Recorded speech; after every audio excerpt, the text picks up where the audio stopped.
So for those of you online, this is a momentum handout. It's in Moodle.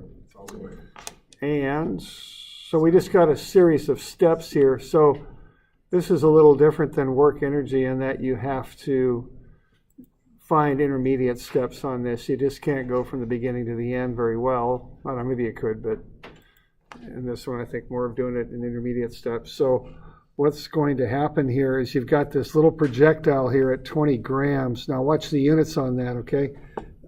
It's important on momentum that you stay in standard units because you're going from kilogram meter per second or whatever the heck it is to Newton meters. So, just be careful of that. So this thing's going to come down here at 40.1 meters per second. Probably want to get the velocity right there, right before it strikes B. Then when it hits B, you're going to force it to go only in the X direction, okay? So that's what's going to happen when this thing strikes B, is the two together. So A will embed in B. They're going to have to go in the X direction because of this channel.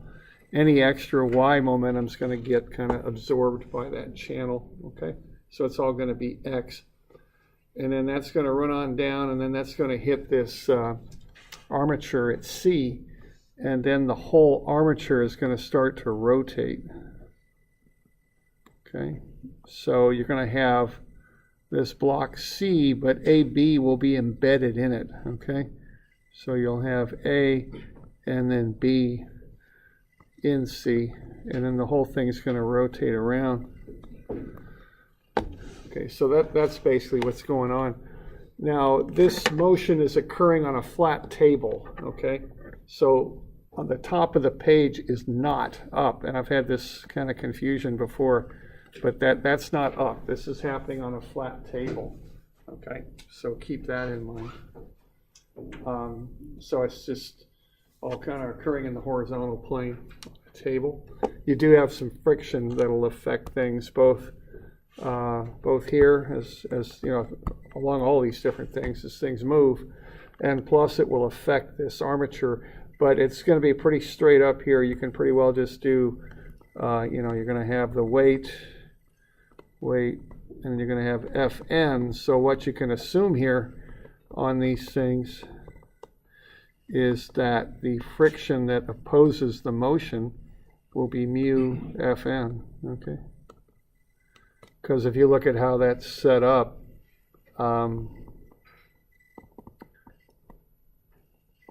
just the blocks are sitting on the ground. The armature is light and up above the ground. Okay. So for those of you online, you'd find this in your handout or in the download section in Moodle. Okay. Doing all right with that?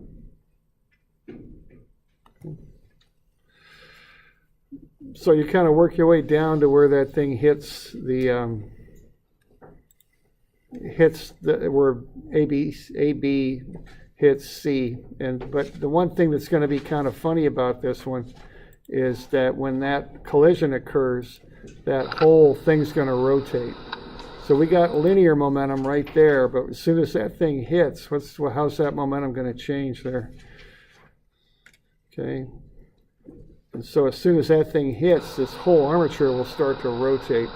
So that's going to be maybe the trickiest part of doing this thing, is getting to that transition between the linear momentum right before contact, right?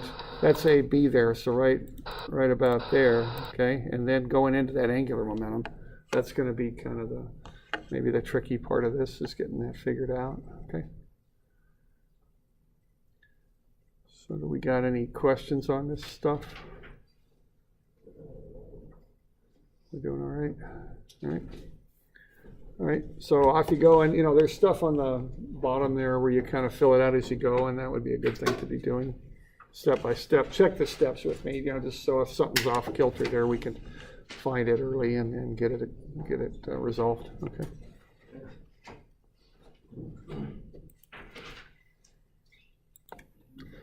All right, for those of you online, the problem is this one here. It's just the angular momentum problem. You don't need the table on the back. Okay, and then So if you're using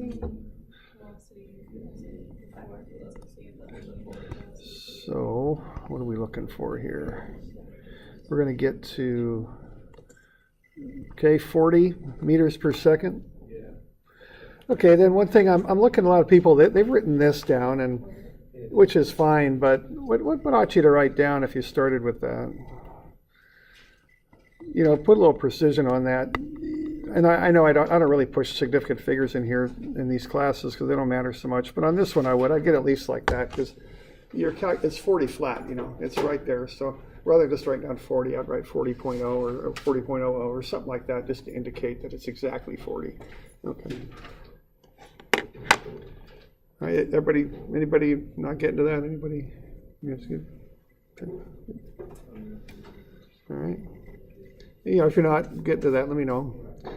Okay, the next thing you got going on is a collision. Now, all the y momentum is going to be absorbed. Really what you're going to be looking at on this next step is what's going on in the x direction, okay? So that's really what you're looking at next, is the x direction, because the y momentum will be absorbed by those channel walls. Okay.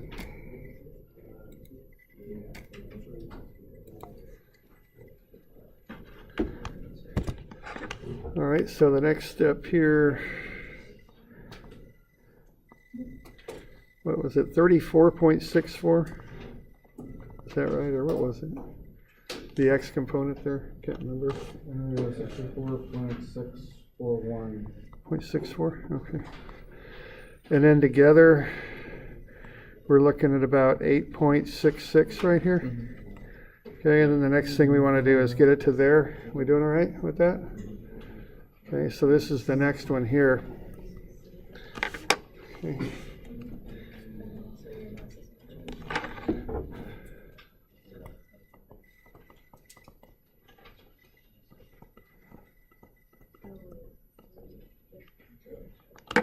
Okay. So you got a distance there, so I think I go back into work energy for this run down the channel.